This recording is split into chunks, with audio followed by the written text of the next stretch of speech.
This talk is on the Bhagavad Gita, one of the most important Hindu scriptures. And I'll be reading from the Bhagavad Gita and talking about certain passages. And underneath this lecture in the Canvas module, you'll see all the quotes that I'm reading from, so you can follow along very easily there. But first, to review, a core concept in Hinduism is that our mind divides the world up and experiences the world as fragmented. And essentially that is an illusion, a limitation of human consciousness. And underneath that fragmented view of reality that we intuit is a boundless, undivided reality that is undivided. And the God that is referred to when talking about reality itself is Brahman.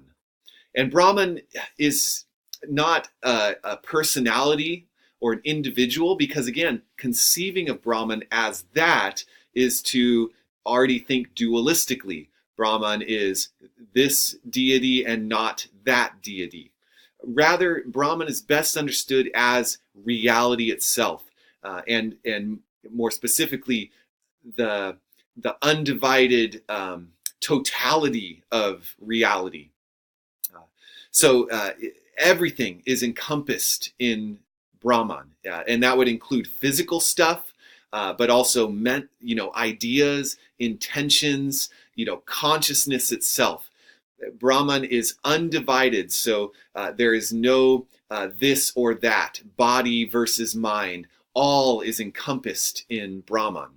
And the many gods of Hinduism are essentially aspects or attributes of this deeper reality of Brahman. And that's going to be important to understand when reading the Bhagavad Gita. Okay, so the Bhagavad Gita starts with a moral dilemma. Arjuna finds himself as the general of an army that is made up of his family, of his brothers. And they are fighting on the side of justice. So they are fighting on the side of maintaining society, of preventing the collapse of society, because they are fighting against an unjust army. Now, the problem is that the unjust army is made up of Arjuna's cousins. So Arjuna doesn't feel like there is a way out of committing a wrongdoing. Because on one hand, he needs to play his role as general and fight on the side of justice. And if he doesn't do that, he's committed a wrongdoing. On the other hand, he feels a commitment to family and feels that it would be wrong to cause his cousins to die.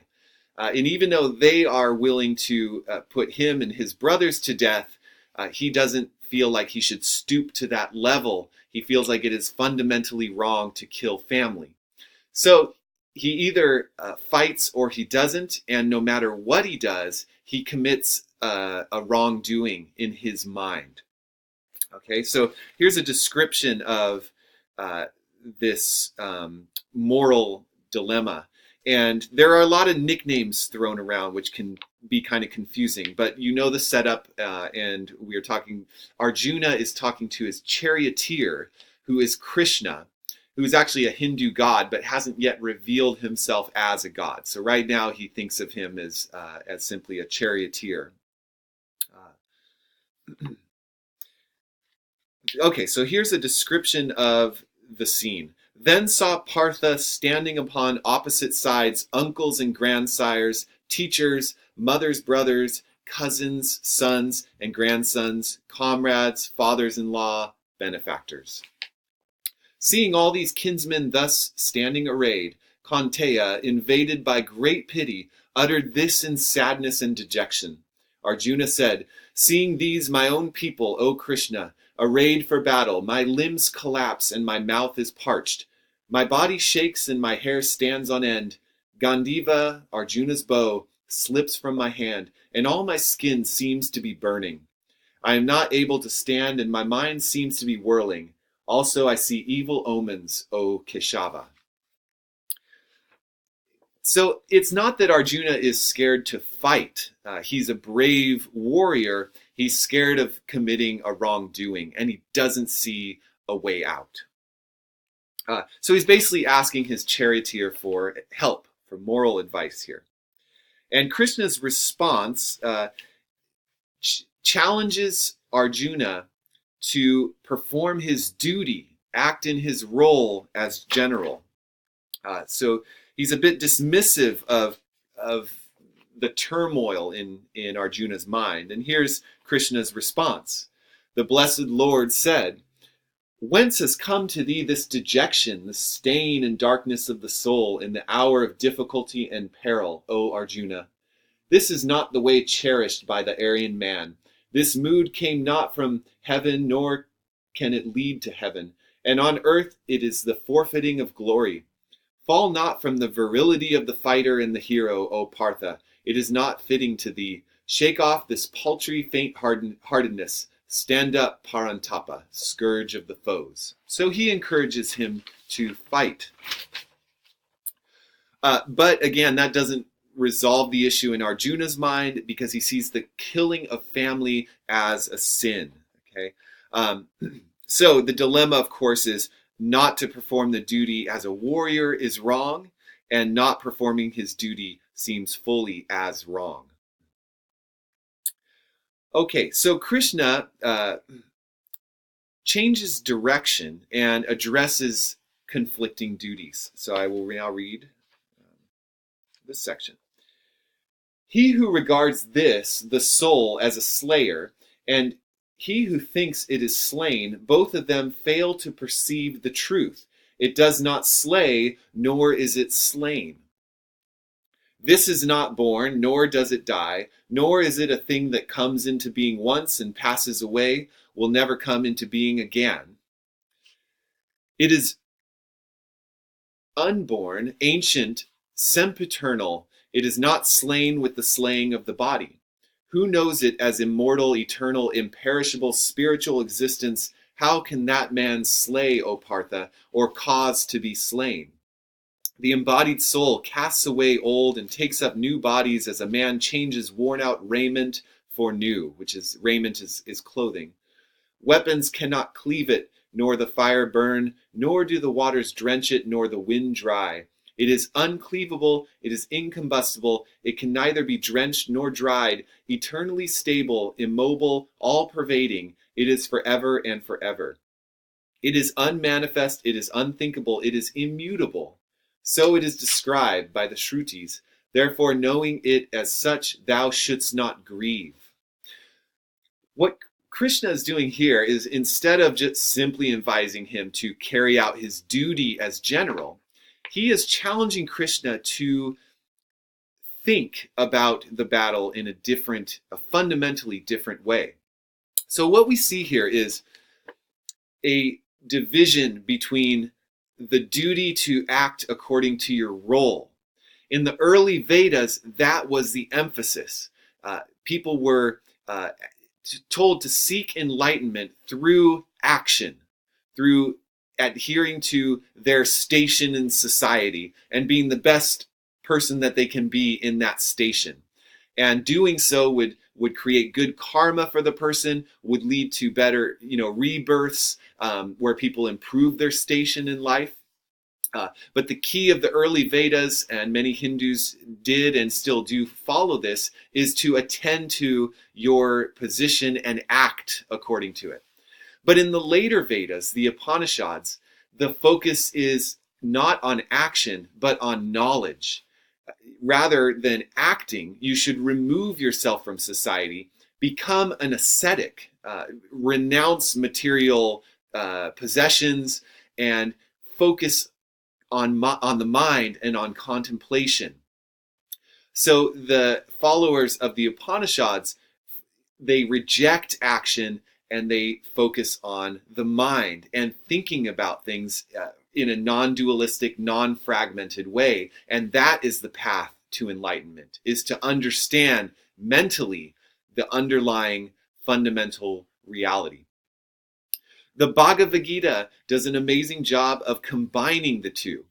So Krishna encourages Arjuna to fight the battle, fight on behalf of justice, and fight his cousins, but to also do it with knowledge that his dilemma is a product of human limitations, conscious limitations. He's thinking dualistically and in a fragmented way. I have family, which is different than non-family. I have cousins who are different from my brothers. I have justice and injustice. I have, the right action versus the wrong action. I am Arjuna and I'm different from this person. That is thinking on this surface, illusory level. So Krishna is advising Arjuna to act according to his role, his duty, act as a general, fight the battle, but don't be consumed with the moral dilemma any longer, because the moral dilemma itself is an illusion. Rather, understand that this battle is simply a sort of a cosmic play on the surface level that really, when you understand it as everything being an aspect of Brahman or of a greater, deeper reality, is merely an illusion. And so, Arjuna, if he goes about the battle with the right mentality, suddenly doesn't see a moral dilemma, because moral dilemmas arise through moral thinking, which is dualistic thinking. Rather, Arjuna should play his role and realize that he's just playing a role that is just one aspect of a greater, deeper reality. And that's really what everybody on that battlefield is doing. Okay. So I will read one more section here.